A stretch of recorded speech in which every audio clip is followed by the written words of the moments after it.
Thank you for listening to this podcast from TRE, Talk Radio Europe, your voice in Spain and around the world. For more information, please visit TRE.radio. TRE in the afternoon. Presented by Hannah Murray. Good afternoon. It's just coming up to 5:05. You are listening to Women Talk. Yay! It's back. I've missed it. With us in the studio today, we have Lucy Mulligan and Teresa Jacobson Gonzalez. Hello, ladies. Hello. Hello. Hi. Hello. Thank you both for coming in. If you're listening at home and you'd like to get involved, you are more than welcome. You can give us a call on 952-78-4. In fact, I'm going to press this button, then I don't have to say it all. There we go. To contact TRE, please call 952-78-4000. Email studio@tre.radio. Send us a WhatsApp on +34 645 99 67 95. What a beautiful day. It's a wonderful life.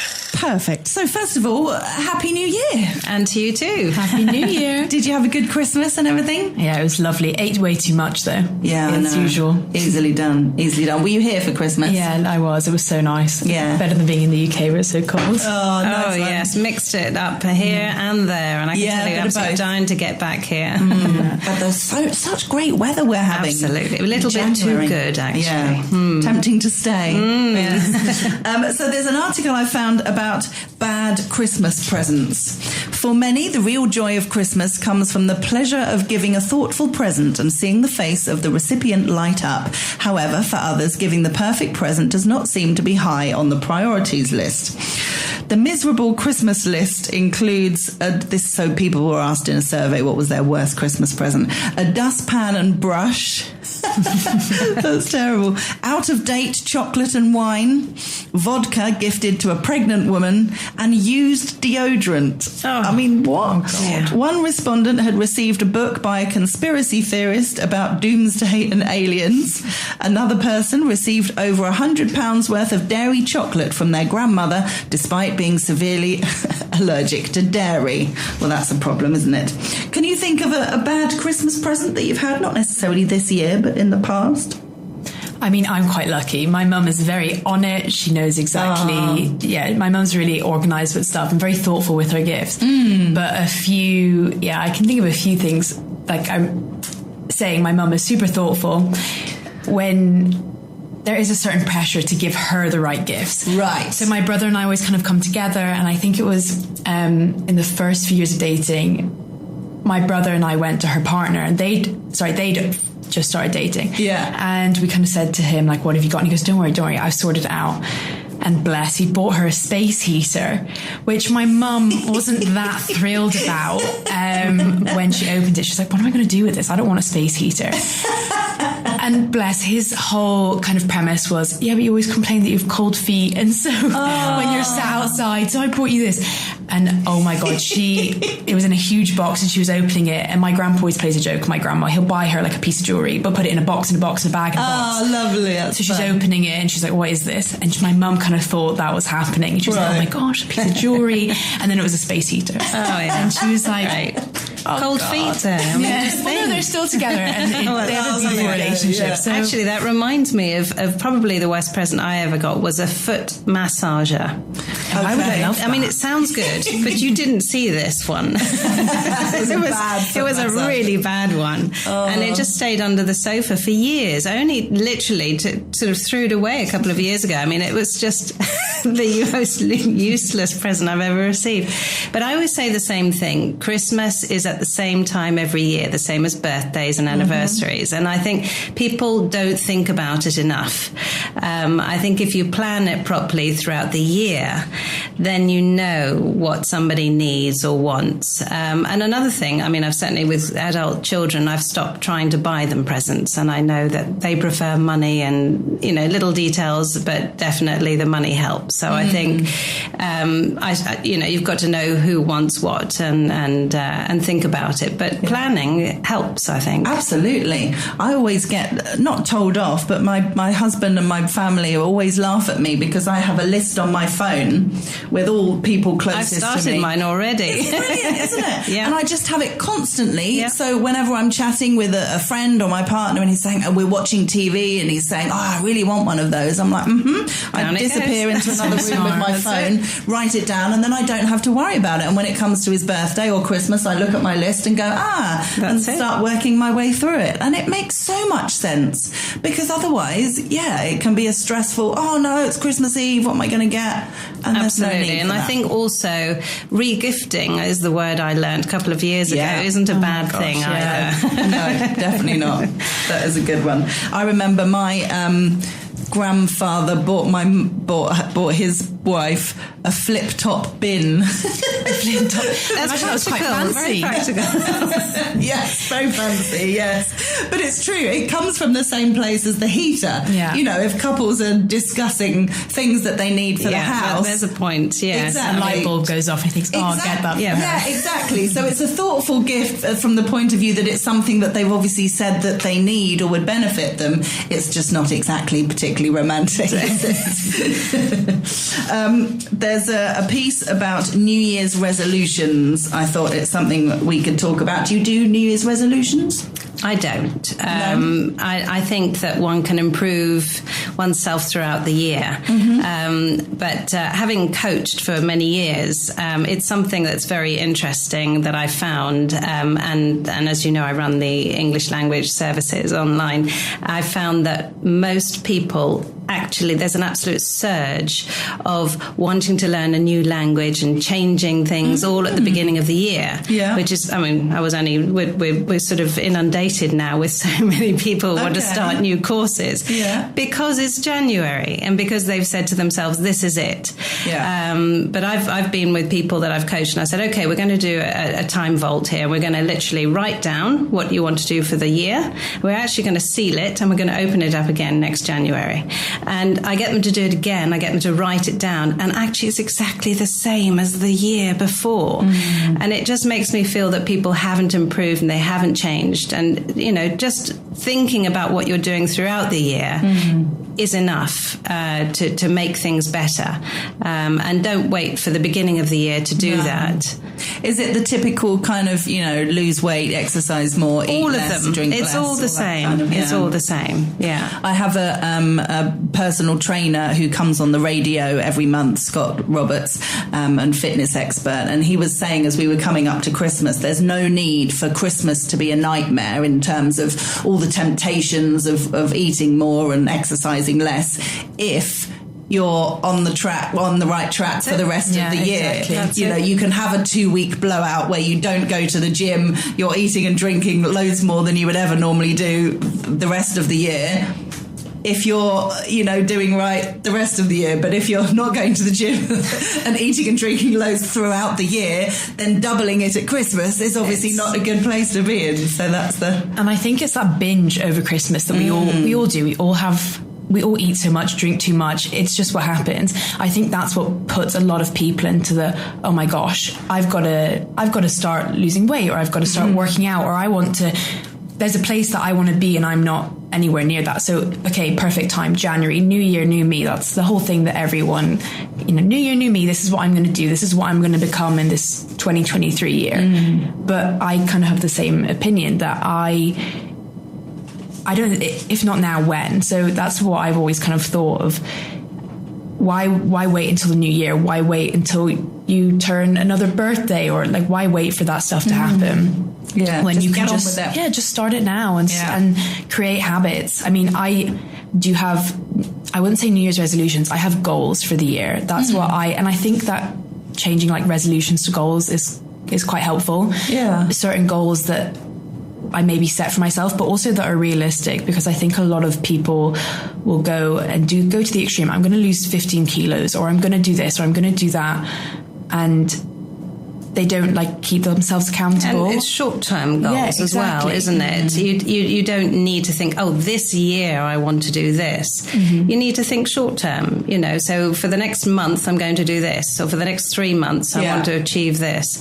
And that helps as well. And being motivated, absolutely. Yeah, it's easier. Yeah, being realistic That's a huge thing. If you're not going to the gym and then you suddenly go, right, come January, I'm going to go to the gym 5 times a week and I'm going to live off salad and I'm going to... It's just ridiculous. Or somebody who's never ran and say, I'm going to do a marathon. Yeah. Like, start with a little run and then it builds it up. I think the realistic. And habit is a very good thing to acquire. So if you are getting into the habit of doing something, you're going to feel better anyway. And everything in moderation. Yeah. Even moderation sometimes. Yes, I like that. Moderation in moderation. So how about dry January? That's a thing.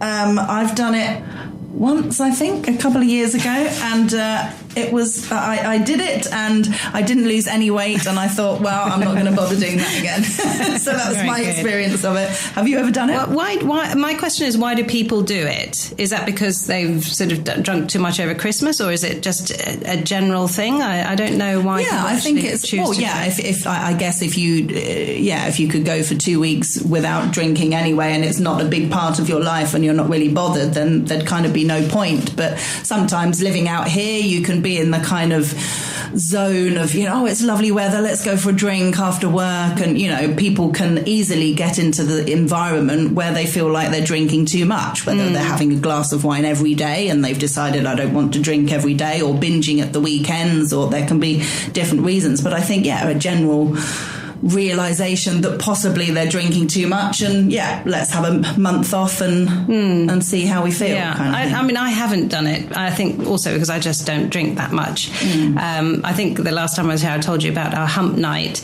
We have which is we're allowed to drink on a Wednesday and a Saturday. That's because lockdown it got out of hand, I think. Yes, exactly. But I think, yes, in general, and also as you get older, I think the amount of units that you're supposed to have are fewer, and obviously to feel healthier, you feel alcohol quicker, I think, also as you get older. You're okay, Lucy, for now. Yeah, exactly. I'm a student, so dry January literally just does not exist for me. There we are. And I would think if I suggested that to any of my friends, they would think I've lost the plot. Because I think, especially I go to university in the UK, so drinking culture is a very big thing there. But I think it's admirable. People that want to do dry January, or that are maybe sober curious, I think that's a really cool thing, because it's a challenge for yourself. If, like you said, if you're drinking every day, if you barely drink, then it's kind of there's no need for it. But I think it's great, choosing a healthier lifestyle. I've never done it. It's not something really that is a huge thing. I think also the Spanish culture, which we're all, submerged in here, is a very normal thing to have a drink with a meal, and it's not so much the binge drinking as you see in England. It's at lunchtime, at dinner. Exactly. You're eating something. It's accompanied by a tapa, whatever it is, and so it feels healthier. And actually, they say red wine is good for you. Obviously, not gallons of it. Yeah. But so I think some alcohol is actually good, and children grow up here as it is part of the daily life. And I think if you start restricting it, it becomes, it may turn into an obsession or something that anything that is repressed is never a good idea anyway. But alcohol here is seen as something very natural and part of a meal. So I think as long as you can do that, then you don't necessarily need to stop doing anything radically. Back to moderation again. There we are. Yeah, I completely agree with that, especially with the Spanish. You can't. You're a student. Moderation doesn't exist. No, not with moderation, but I agree with the whole idea of, in Spanish culture, it's so normal to introduce alcohol into not children, not saying give your 3-year-olds a glass of wine, although it might be appealing sometimes to parents. But I think in my experience growing up in Spain, and comparing it to my friends that started really drinking when they went to university, I think because it was so normalised in the culture, and my mum did let me have a glass of wine at an appropriate age with meals or whatever it was, or a glass of champagne, it didn't feel like such a naughty taboo thing. Whereas I remember going to university and I would meet people that would just binge drink themselves and get themselves into really dangerous situations. Absolutely. And so that's quite scary. And I was always kind of grateful to my mum because she really normalised that and normalised that conversation. Absolutely. Of how to drink responsibly Yeah. and how to have that good relationship with alcohol. So Yeah, it can make a huge difference, that, definitely. Well, we'll take a break. We'll be back the other side. Talk Radio Europe. Hannah Murray on TRE in the afternoon. Good afternoon. It's 5:20 already. You're listening to Women Talk. With me in the studio today, Lucy Mulligan and Teresa Jacobson Gonzalez. If you're listening at home and you'd like to get involved, you can. Here's how. To contact TRE, please call 952 78 4000. Email studio@tre.radio. Send us a WhatsApp on +34 645 99 67 95. What a beautiful day. It's a wonderful life. Okay, I thought we could touch on the subject of Prince Harry because it's been really difficult going through the papers to find articles for us to talk about today and to avoid everything Harry because it's just everywhere. And I pulled out this article just because there were a couple of headlines on it that really annoyed me. So the article's written by a journalist who I'm assuming, by what I've worked out by reading the article, has never met either Prince Harry or Meghan Markle. And it says things like, Harry would be happier if Meghan put her hurt aside. Memo to Meghan, letting your husband take your side against his family never ends well.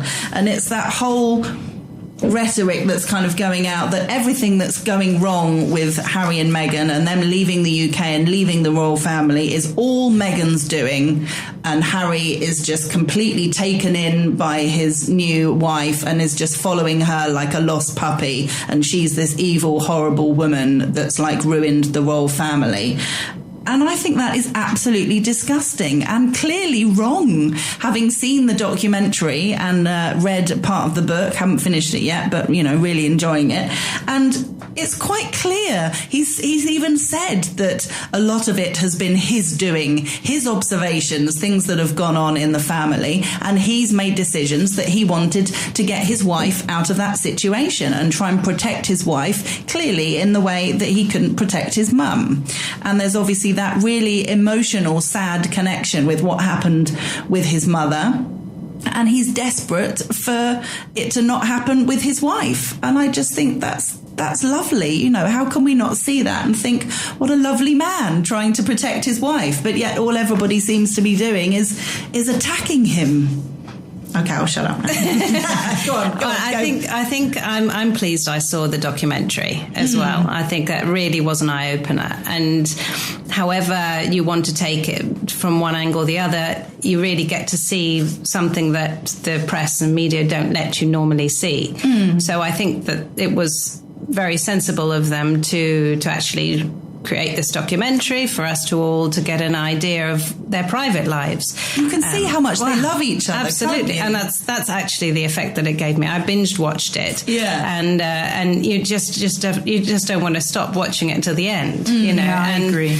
Yeah, and that seeing them be so in love and have this beautiful romance develop. That was something I didn't necessarily see during the engagement or the wedding. That was never really in the paper, but seeing them, where did they go? They went to Africa together, and that was very sweet to see this kind of love, this very pure love develop. But I think after that I really enjoyed the documentary, but the whole... I think it's very difficult, and that's, I think, the topic that certainly I've been discussing with friends and family, that the being in the public eye is very complicated. And you're always going to get people for and against you, but it just so happens that the royal family are always in the public eye, and I think what he's done is step back and doesn't want to be counted as one of them, and of course he's going to be up for scrutiny and he's going to be criticised, and as you say, I don't think that journalist has ever met him, and he's already judging his personal and private situation. I find it interesting how, the fact that he's made the decision to leave when that happened, which was before the documentary, before the book, before all this massive amount of publicity, people were absolutely up in arms at that. never mind anything else, people hated the fact that they wanted to leave the UK and were stepping down from royal duties, and people were absolutely going mad about that. And I kind of thought, well, why can't they?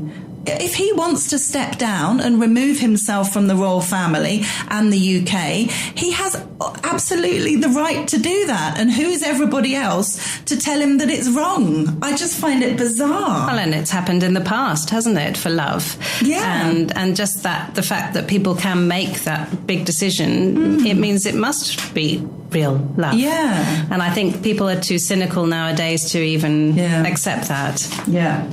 We need more love in the world. Oh, all you need is love. Exactly. So let's move on to something else. Trouble sticking to your new diet? Try sniffing chocolate. This made me laugh. Would that work, do you think, if you were trying to avoid something like chocolate or alcohol or biscuits or crisps or whatever, something that you're trying to cut down on? If you sniffed it, wouldn't that make you want it more? That sounds like torture. It does, You're just doesn't it? putting yourself through misery. That's awful. I don't know how that would deter you. I would be interested to know about the science, or whoever came up with that kind of concept, because that's just dangling the carrot, isn't it? That's just... I like the expression out of sight, out of mind. Yes. And that's it. If you don't see it, you don't think about it. Exactly. And if you are a chocoholic, then you need to stop looking at chocolate, smelling it, seeing it. You need to keep it away. If it's not in the house, you can't eat it. That's it. Very smart logic. Yes. This one I thought was a really interesting subject, something completely different, talking about looks and vanity. There was an article by Dame Joan Collins, and she says, "I can't look my best without being vain. So are the trolls who attack me for it just jealous?" So she's obviously talking about the fact that she cares about the way she looks. She may have had various procedures and obviously, wears makeup and has her hair looking nice. She takes care of her appearance. And she says that if that means that she's vain, she's quite happy to say that she is vain because she cares about how she looks and how she comes across. But people are kind of attacking her for it. We're back to that whole social media or the papers or whatever, and people kind of having a go at people that they've never met and don't really know anything about them really in their personal lives. Do you think you can care about the way you look without being vain? Because vain has really bad connotations to it, doesn't it? We see vain as being a bad thing, I think, don't we? Yeah, like you're self-obsessed, self-indulged. Yeah, exactly. I mean, vanity, now that I think about it, it's always had such a negative connotation. Yeah. But I don't think looking after yourself and doing things that make you feel good, I think the reason you do things for yourself is a big thing. So if you're doing it to make yourself feel more confident or because you like it, then I think that's fantastic. If you're having procedures done or whatever because you feel that you have to, then I don't think you should. I think you should always do what you feel is best for you. But if you're just trying to keep up, with the Joneses and keep up with social media and looking young or being the most attractive, then I wouldn't say that was the best reason. The best reason behind it, to go into it. But I mean, is that vanity that bad? You're not hurting anybody. No, it's true. I think it's a social pressure though as well, and the circles you move in. And I mean, we were watching just the news last night, and I said it must be so difficult to be a newsreader. And now these newsreaders are standing and they're walking around. They're not even behind a desk anymore. And it just made me feel that there must be so much pressure, especially for women, to look the part and to look right and to look perfect constantly. I very much agree with the younger generation of barefaced and this is me, and I mean they're constantly showing the real them, what they really look like, which is very nice now. And I can say my daughters are sort of happy to go out without makeup on now, which is difficult, I think, from a certain generation. And as well as they'll spend 3 hours in front of a mirror putting makeup on. Yeah, I can say that I've definitely done that before, but also likewise, I'll happily go out without any makeup on. I think quite a healthy relationship. A bit of both. A bit of both. Whereas like I would go to university and I'd sit in a lecture at 9 o'clock in the morning and there'd be a girl next to me that would have a full face of makeup and had her hair blown out. And I would, I'd rather just have the extra hour in bed. Yeah. But, I think... So she's vain. Well, I wouldn't say she's vain. I'd maybe say she just cares a little bit more than I do. I think for me it's... Just in case she's listening, you said exactly. that. Well, hopefully she's in the UK, so she won't be listening to me. But, I don't know. I think vanity, I don't think it's a bad thing. No. It's interesting, the difference, isn't it? I mean, I'm kind of associating it with, people checking themselves out in the mirror a lot. If you're walking by the street and there's like a mirrored wall and people kind of stop and go, stand there and check the hair. And, if you saw a guy doing that in the street, you'd kind of go, oh, look how vain he is, checking himself out in the mirror. And it would be seen as a kind of laugh, vanity kind of thing. But in terms of just, wanting to look nice, I wouldn't see that as vain. Not at all. And I think it's actually very good for your confidence. Yeah. So, it's a question of balance. Yeah, I mean, going back to the mirror thing, I definitely look at myself every time I walk in the mirror. Not necessarily saying I'm checking myself out and, but I feel like it's natural. But you can at your age. Yeah. As you get older, you try and avoid mirrors. Yeah, that's true. But what about the idea of people kind of, the whole trolling situation? I hate that. I really feel uncomfortable with that. When you've got a beautiful woman, whether she's got makeup on or not, people who think it's okay to post comments and criticize how people look. I mean, it's become so normal now, hasn't it? But it's absolutely shocking. I see it all the time. If it's someone I'm following on Twitter or Instagram or, and they've posted something up and I don't often comment myself, but, I might sometimes look at the comments and most people are saying, oh, love that if there's a positive message, oh, great message, or love your work, or oh, you look great, or love the swimming costume, and then you'll see someone being absolutely vile, really ripping into the way they look, calling them fat, calling them ugly. I mean, really horrendous. And you just go, how can anyone say that? But the thing is, it's public now. So anybody can read what anybody thinks, and that's where the problem is, I think. And people will express themselves, and it's them that have the problem. It's obviously not the people they're commenting on, but you're in the public eye, so you have to accept that there are very ill people, there are very dissatisfied people, and people who just can't control their emotions. I'm reading, I've finished it now, but I was reading Rylan Clark's autobiography. He's fantastic. Yeah, I think he's great. I mean, I wouldn't say I'm like an obsessive fan or anything, but I think he's funny. Yeah, I enjoy watching him. So I thought, I'll go read his autobiography. And it was really, really interesting. And he writes the way he speaks, which is hilarious. But he was talking about this troll, someone who'd been commenting on his Twitter, saying that they wanted to kill him, basically. This guy who was saying, I want to slit your throat. I mean, really horrendous threats of violence. And he got really quite scared by it. And then however many months later, he came out of a stage door somewhere and there was a man there saying, oh, hi, can I get a selfie? Can we get a picture? And he said, yeah, of course. And he said, he basically said only once has he ever said no, but he always makes a point of always, even in really bad situations when there's things going on in his life, he always says it doesn't take 2 seconds to be nice and kind of say, yeah, okay, and, lets them take a picture. And he did with this guy and he said, yeah, no problem. And the guy said, oh, thanks, and took a picture. And he thought, I recognize him. Where do I recognize him from? And he went back and looked online and realized it was this guy.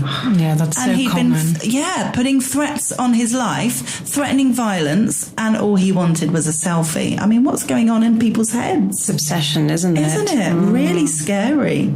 It's terrifying as well because you never know what people are capable of, and so it's really scary. Could you imagine if we, we're not famous, we're not in the public eye, but imagine if you were receiving threats like that? It's terrifying. Oh, absolutely. But I always think that hurt people. So something must, although it doesn't condone it, something must not be okay. And so I think that maybe kind of helps detach yourself a little bit from it. Yeah, absolutely. I always think it's them that have the problem. Yeah, I'm not the problem. They're they're the problem. Yeah. It's not me. So it kind of allows you to detach yourself. But I couldn't imagine going through that. I'm so glad I'm not in the public eye, to be honest. Not yet. Just wait after this. Yeah, exactly. Maybe this is coming it. Through. Start something big. We'll better take a break. TRE Talk Radio Europe. Hannah Murray. TRE in the afternoon. Good afternoon. You're listening to Women Talk. With me in the studio today, Lucy Mulligan and Teresa Jacobson Gonzalez. If you're listening at home and you'd like to get involved, you're obviously too shy. We're putting you off today. I'm sorry. You can get in touch though. This is how. To contact TRE, please call 952 78 4000. Email studio@tre.radio. Send us a WhatsApp on +34 645 99 67 95. What a beautiful day. It's a wonderful life. Okay, we are going to talk about the ick factor. From nasty nails to eating while talking, the icks that can kill a relationship. The ick basically is a dating term that describes being suddenly put off someone you were attracted to, usually because of something small or quite specific. So smelling bad was the top ick. I think we could all I can agree with that. Agree with that one. That would be definitely off-putting. This was followed by those who pretend to be more knowledgeable about something than they really are. Yeah, I agree. Yeah. Absolutely. But annoying. Yes. That's what I'd say. Yes, annoying. Those who are overbearing or rude. Yes. Mm-hmm. Couldn't stand for people being rude. And also we've got someone 11% of people have ended it with someone who clapped when a plane landed. Yeah, I've heard of that one before. Really? So funny. Yeah, I've heard of that before. It's really funny. So you were saying, Lucy, this is a big thing in the UK. People talk about getting the ick. Yeah, so a lot of my friends, they'll come to me, talk about dating, that, I got the ick. Oh, I was seeing that person, but no, I've got the ick now. And it seems like, well, I've had the ick before. I mean, we all have in our own way. Something just puts you off, and it's you can't get over it. But yeah, what kind of thing comes up? Is there like a regular thing that comes up with friends? And the common thing would be just, I think, hygiene. I think hygiene's the most. Yes. I think that's universal. I think everyone likes somebody that smells good, is clean, has nice hands. But I think I remember one of my friends coming to me and telling me that she went on a date with a guy, and he was just so rude to the waitstaff, and that was it. And they left the restaurant. She said, "Thank you very much." And he said, "Oh, would you like to see me again?" She said, "No," because the way he spoke to that waitress was horrendous, and that's not okay. Yeah. But I think there's such a whole range, like clapping when a plane lands. I don't know if I'd break up with somebody because of that. Because if you're on a plane, you've obviously gone on holiday together, so you must be quite far in your relationship. Maybe that was the last straw. Don't clap. Nah, I'm done. That's it. That's really funny. You've not heard of this expression? No, I haven't. Okay. No, just goes to show I've been here too long in Spain, I think. But no, I can see how that can happen. You've been with somebody, especially for a short period of time, and they're starting to do things you don't like. I mean, smell for me is really important. Personal hygiene. But I can, it's even nervous tics or things that over a period of time probably can make you nervous. So I think it's probably good to good communication hopefully will, sort of at least stop that other thing happening.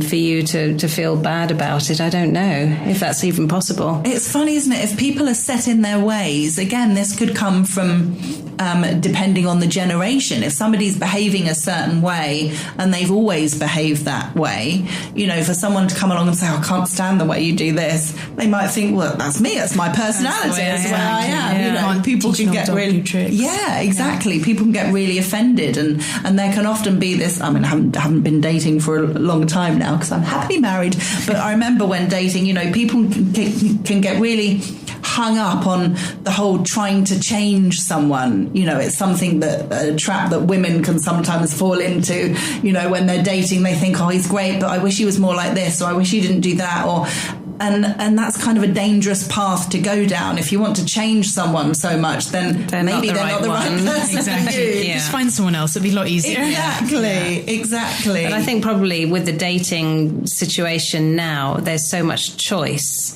I don't it's know. like online shopping. You have all the apps now. I mean, you can just sit and flick through, and that's where this ick thing has come from. You can be fussy. You can start saying, I don't like this, I want this. It's a shopping list. And also because dating is so accessible now, so it's so common. It's not you have to wait for somebody to come and approach you. You can find them on an app and swipe right, and And is that what's happening at university? A lot of people dating online. Is that I'd say more common? And I'd say a lot of people.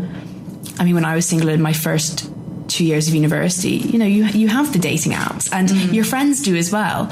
And it's funny because you'll see people that on there, and you'll see them portray themselves in kind of like a different light. Your friend from class, you'll see them and you think, oh, I didn't really think you'd portray yourself like that, or express that you are you're a gym lad, or just these strange things that the way that people portray themselves in like a romantic setting is interesting. But definitely 100% it's all online. But I think it's when the reality hits, isn't it? You meet people, you walk into the bar and you see them, you think, oh, bit different from the photo. That's when you get that ick, isn't it? Yeah, exactly. You want to give them the kick. Yeah, exactly. That's a good little phrase. That could happen. Yes, I've never done online dating. Never. You're lucky then. Never experienced it. Have you?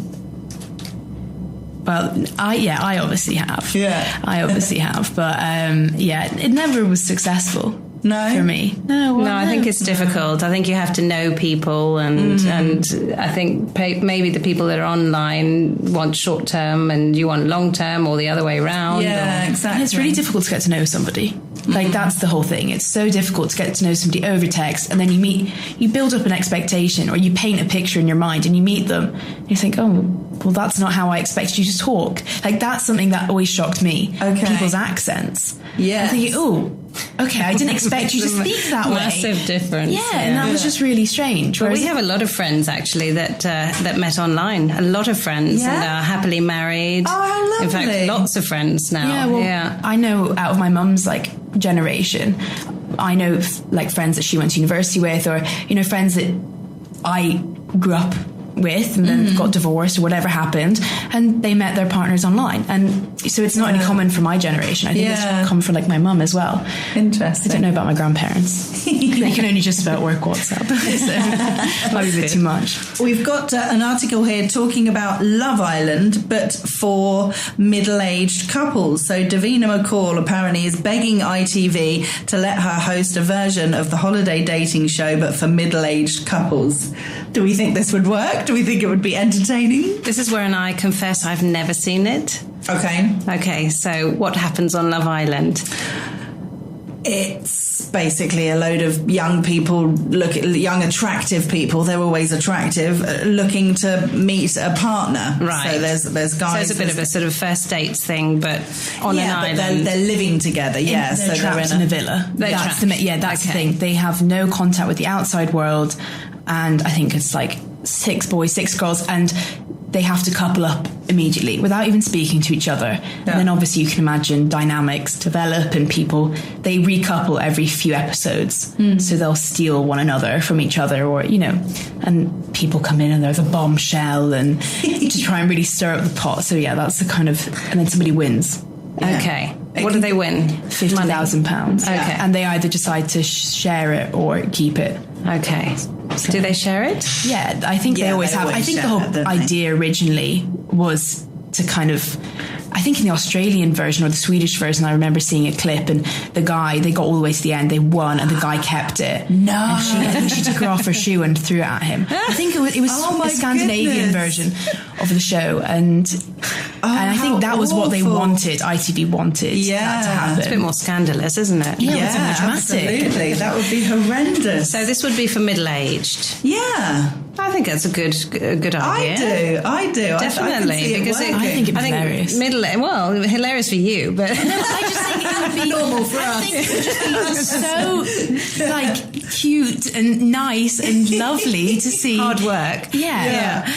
But it's true. I think middle-aged people find it more difficult to date and to find the right one. And so it's probably a good idea. I think it would be it would make it very different. So if you've got middle-aged people who maybe are divorced, people who've been married before, people who've already got children, perhaps, with a whole load of experience that you obviously wouldn't get from the normal Love Island. Some of the people going on Love Island have only had one boyfriend. Some of them are really they're starting out. They're in their 20s most of the time. So yeah, if you had people in their kind of 40s, 50s, it would be totally different because a lot of people will have already been married or already had kids and they'd have a whole new kind of outlook on life and dating and relationships. I think it would be really interesting. They probably have more viewers. I might even start watching it. That is something I would definitely sit and watch with my mum. My mum cannot stand Love Island. It's just not something she has any interest in. Yeah.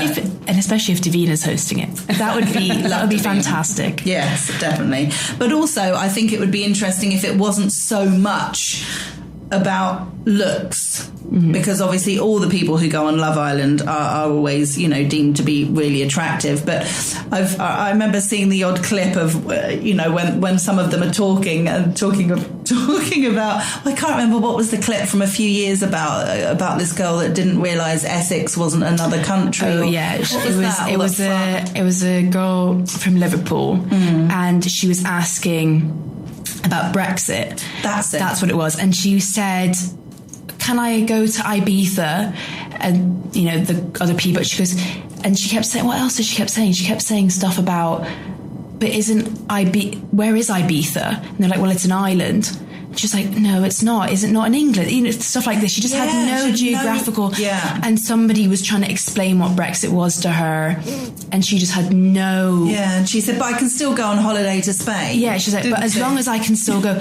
And if something about trees she was going on about, because I think she got confused with like treaty and trees. And what was she attractive? Oh, she was absolutely drop dead gorgeous. Well, there we are. But you wouldn't want her on your quiz team. No, definitely not. Yes. Yeah, no, I think it would be nice to see people with a bit of substance and a bit more conversation about them.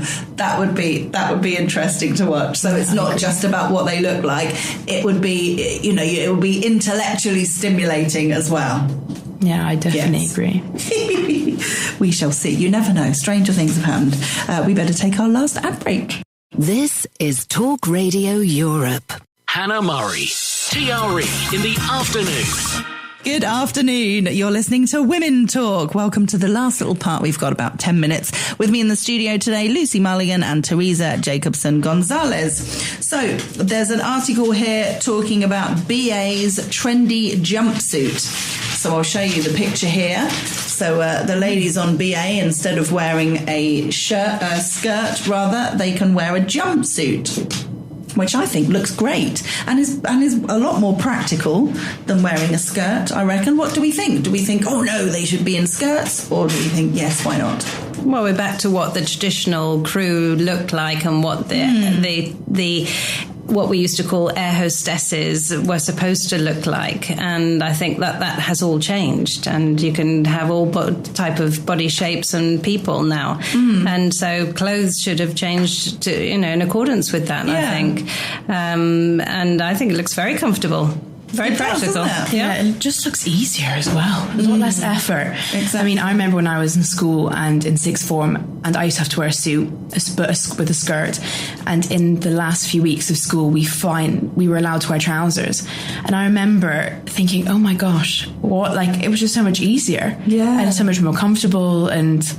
How annoying it was the last few weeks. I know, yeah, it was.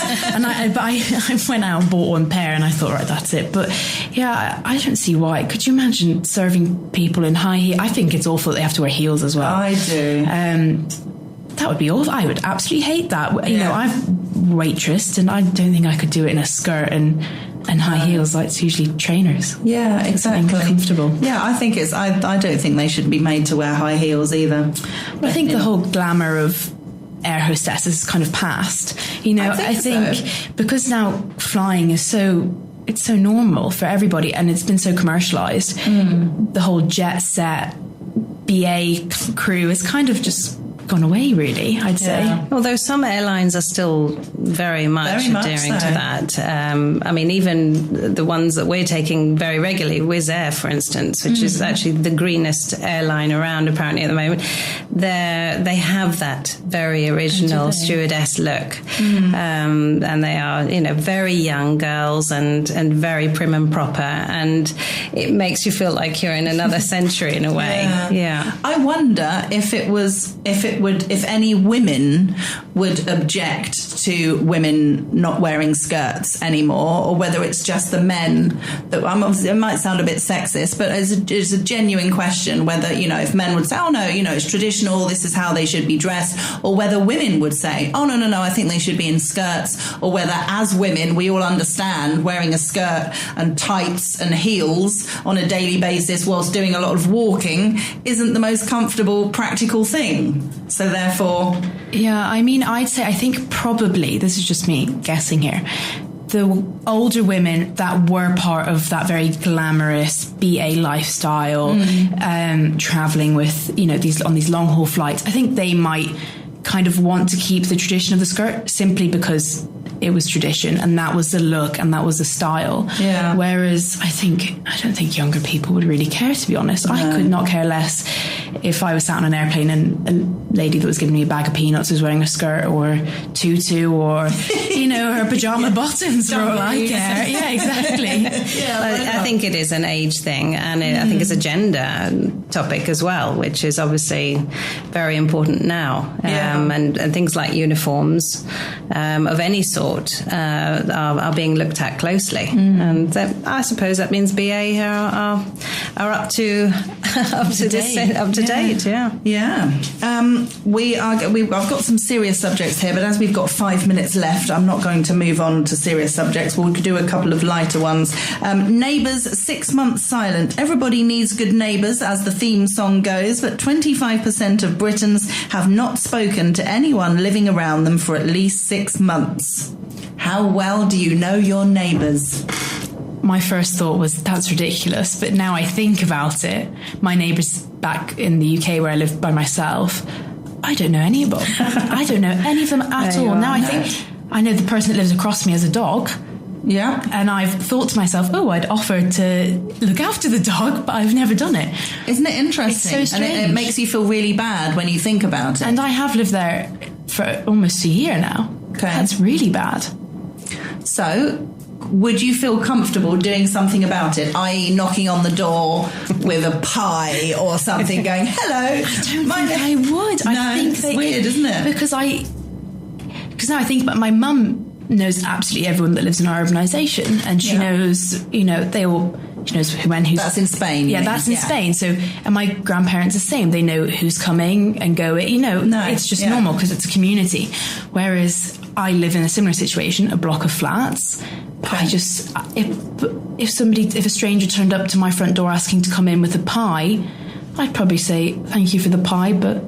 No, you don't need to ask to come in. Oh, okay. No, just say, I wanted to... Yeah. Oh, yeah. I did think about it. I was half joking about the pie, but I mean, I suppose that... But pie's always welcome. But yeah, I mean, you could just knock on the door and say, hi, I'm Lucy, I live next door. I just wanted to introduce myself because I thought it would be nice to know my neighbour. Yeah. And if you, depending on the situation, obviously if they said, oh, yeah, lovely, why don't you come in for a cup of tea, you might not feel comfortable doing that. It might not be the right thing to do. So you wouldn't necessarily need to go into their house or invite them to your house. It's just or you might think automatically, oh, what a lovely lady, she seems really sweet, I'd love to have a cup of tea with her. Do you know what I mean? So don't put yourself in a dangerous situation. I think it is a cultural thing, though. I think it's a cultural thing. I think in Spain especially, your neighbours are always, you always say hello, goodbye. Yeah. You might stop and chat about something. I think that's very normal. Not even with just neighbours. I feel like in Spain it's so common to walk past someone on the street and say hello. Yeah. And you'd be seen seen as rude if you didn't. Whereas in the UK, I'd get into a lift with somebody in my building and I'd sit in silence for the whole 8 floors. Yeah. It's weird, and it's awkward. It's tense. Yeah. I've made some very good friends as neighbours. One of my best friends in London was my neighbour for 20 years. Oh, And wow. so absolutely best friends. But I also know a situation recently of somebody who's been living next door to somebody for 9 years and only has said hello to them over the fence and maybe talk about the weather, and that's it. And then suddenly when they were moving, they said, oh, well, would you like to have a drink, or shall we actually have a meal together, in the garden or something, because they realised they had a lot in common, but nobody ever made that first move, really. So I think it's a cultural thing as well. Probably fear as well. I think that's probably, it's the fear of, are they going to think I'm strange? I think that's why I maybe haven't. Because I did think about it when I moved in. I thought, oh, surely I go next door and just say, hi, I've moved in. Yeah. Here's my number if my music is ever too loud or something like that. And I think it was kind of just fear of maybe rejection, or just them being she's a bit strange. That's not normal. I agree. It's not a normal thing to do. Well, see, I would say, isn't that a shame? But it's not a strange thing to do. I wouldn't think, oh gosh, what a weird person. I'd maybe just think, oh, I wouldn't do that myself. So I wouldn't say it's unusual. At the end of the day, you're not a weird person. So if someone knocked on your door and you could tell straight away that they weren't a weird person, you'd think, how lovely, wouldn't you? If someone knocked on your door and said, oh, hi, I just wanted to introduce myself, I live next door, and you knew straight away that you could tell they seem lovely, you'd go, oh, wow, so nice to meet you. Do you want to come in for a cup of tea? And it would be lovely. But if you thought they were weird, you'd go, okay, hello, thank you, nice to meet you, and close the door. Done. I had an elderly neighbour who I felt very sorry for a long time, and she was English, furthermore, retired here. And one day I said, that's it, I'm going to stop, I'm going to speak to her. I said, hello, I just want you to know I just live up the corridor, and if you need anything. And she turned around and she went, I know exactly who you are. I thought, okay. What did you do? I have no idea, but I'm not going to speak to her again. Oh, how weird. Wait, she didn't say anything other than that was it. Exactly. Oh, what a So watch out for the neighbours. Yeah. Oh, that's a shame. Oh, don't let that put you off. Don't worry. That won't happen to you. Don't talk to everybody. I'll come back in a few weeks and let you know how it went. I'll email in. Well, thank you both so much for coming on today. It was lovely to see you both, Lucy and Teresa, and thank you for listening at home. And sorry you didn't feel confident enough to get involved. You will do another time. Bye-bye. You've been listening to a TRE production. If you've enjoyed this program, there'll be another episode waiting for you next week, right here on this platform, where you can also access our extensive back catalogue of shows and interviews. For more information on our live programming, social media channels and apps, and how to contact Talk Radio Europe, please visit tre.radio.